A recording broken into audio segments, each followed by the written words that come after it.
Welcome to Marshmallow and Mochi English Studio. We're so glad you're here in our studio today. Welcome to the studio, everyone.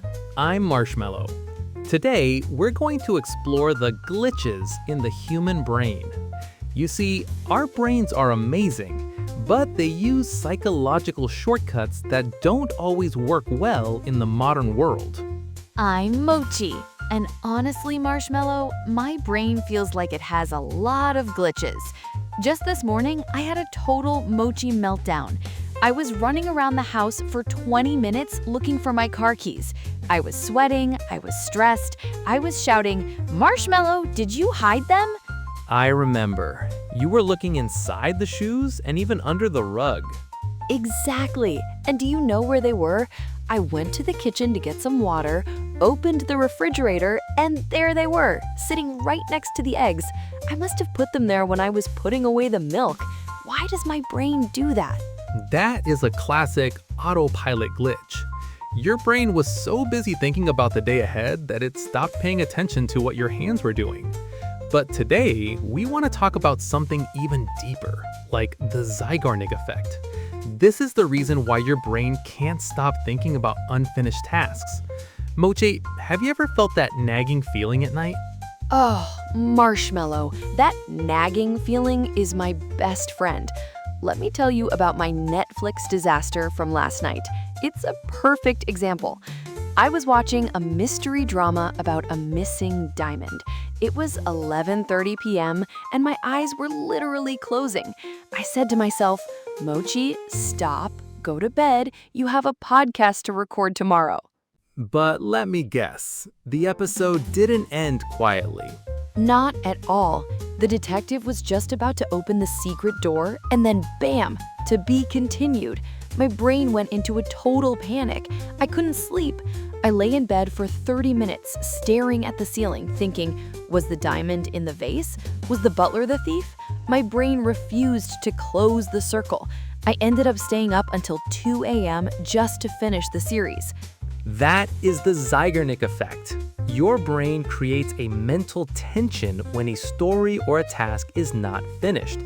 It stays in your active memory and drains your energy. But Mochi, if we are smart, we can use this for English. Use it for good? How? If I leave my English homework unfinished, I just feel guilty. Don't feel guilty. Use it as a tool. If you are reading an English story, stop right at the most exciting part. Don't finish the page. By leaving it half done on purpose, your brain will keep playing with those English words in the background while you are cooking or walking. It's like your brain is studying for you while you are doing other things. So I should be a homework quitter on purpose? I love that. My brain stays hungry for the answer, so it stays hungry for the English. What's the next brain trick? It's the IKEA effect. This is the idea that we love things more because we put effort into them. I actually have a bit of a failure story about this one. Oh, the always perfect Marshmallow made a mistake?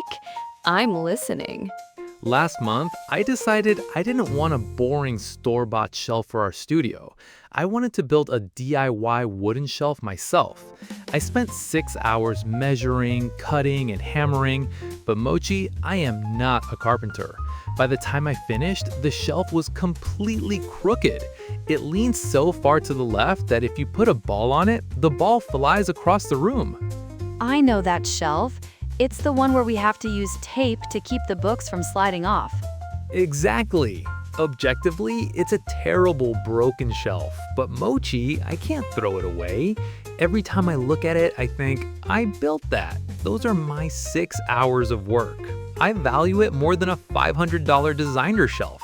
That's the IKEA effect. We overvalue our own labor. So that's why you get so defensive when I suggest buying a new one. But how does this help us learn English? It's about ownership. If you just read a perfect sentence in a textbook, your brain doesn't care. It's like store-bought furniture. But when you struggle to create your own sentence, even if it's crooked, even if the grammar's wobbly, your brain says, hey, we built this. You will remember your wobbly sentences much longer than a perfect one from a book. I see. So my broken English is actually my IKEA shelf. I should be proud of it because I'm the one who built it. I like that a lot. What's the third one? I'm ready to automate something. That would be decision fatigue. Mochi, how do you feel when you have to choose a movie to watch on a Friday night? It's a nightmare. I spend 40 minutes scrolling through the menus, watching trailers, reading reviews, and by the time I finally pick one, I'm too tired to watch it. I just fall asleep in the first 5 minutes. That's exactly it. Your brain has a battery for making decisions. Every tiny choice drains that battery. What should I wear? What should I eat for breakfast? Which email should I answer first? By 6 p.m., your battery is dead. That's why we make low-energy choices at night, like eating junk food or scrolling through social media instead of practicing English. So it's not that I'm a lazy hamster. My battery is just empty. That makes me feel so much better. How do we save our battery power? We automate the boring stuff. Think about Steve Jobs. He wore the same black turtleneck every single day. He wasn't lazy, he just didn't want to waste his battery on clothes. He saved it for Apple.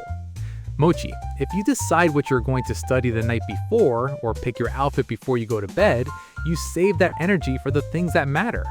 Okay, I'm going to pick my outfit tonight, and I'm going to decide exactly which podcast episode I'll listen to tomorrow morning. No more scrolling stress. But Marshmallow, even with a full battery, sometimes I just can't start. I stay stuck on the sofa like I'm glued to it. We all have those sofa days. That's where the 5-second rule comes in. Most people think they need motivation to start, but motivation is a myth. You need a launch sequence. Like a rocket? Exactly. Your brain has a 5-second window between the moment you have an idea, like, I should get up and study, and the moment your brain starts making excuses, you have 5 seconds. If you don't move in those 5 seconds, your brain will kill the idea. It'll say, oh, you're tired, or 5 more minutes of TikTok won't hurt. My brain is a professional excuse maker. It's so fast. So you have to bypass the excuses. You count 5, 4, 3, 2, 1, and here's the secret. You have to physically move your body before you reach 0. You have to stand up or grab your headphones or just walk to the other room. If you move, you win. 5, 4, 3, 2, 1, go! I'm a rocket. I'm gonna use this every time I feel the sofa pulling me back. Marshmallow, I feel like I have a new operating system for my head. I'm gonna use the nagging to study, love my wobbly sentences, save my battery, and launch myself every day. That's the spirit, Mochi. You're ready. And I think our listeners are ready too. Let's take all this energy and move into our practice session. In this part, we will practice the key phrases from today's talk. I will say the sentence first, then Mochi will lead you in the shadowing. Let's keep the sentences short and clear. Focus on the rhythm.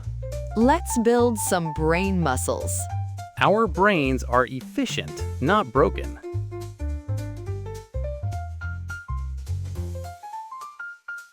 Finish your tasks to clear your mind.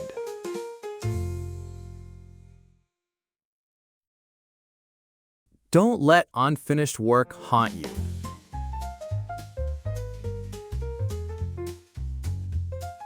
We love things we build ourselves.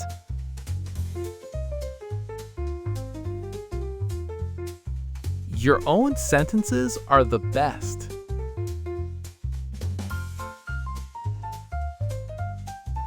Don't worry about being perfect.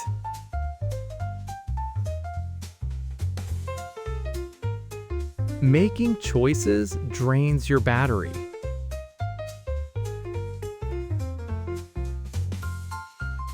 Decide your outfit the night before.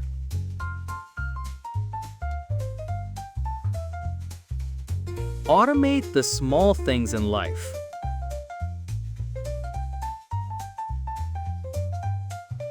Save your energy for big goals.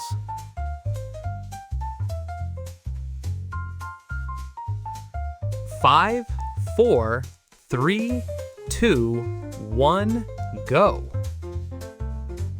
Move your body before the excuses.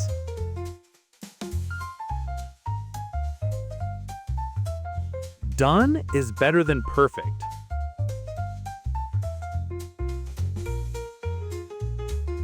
Consistency is my new superpower.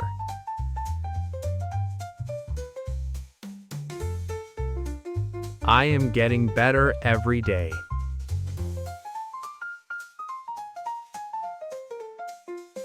Excellent work today. Remember, understanding your brain is the first step to mastering your life. I feel 1% smarter already, and my battery is full. Thank you for joining us today. Stay curious, keep practicing, and we will see you in the next session. Bye-bye. Happy practicing.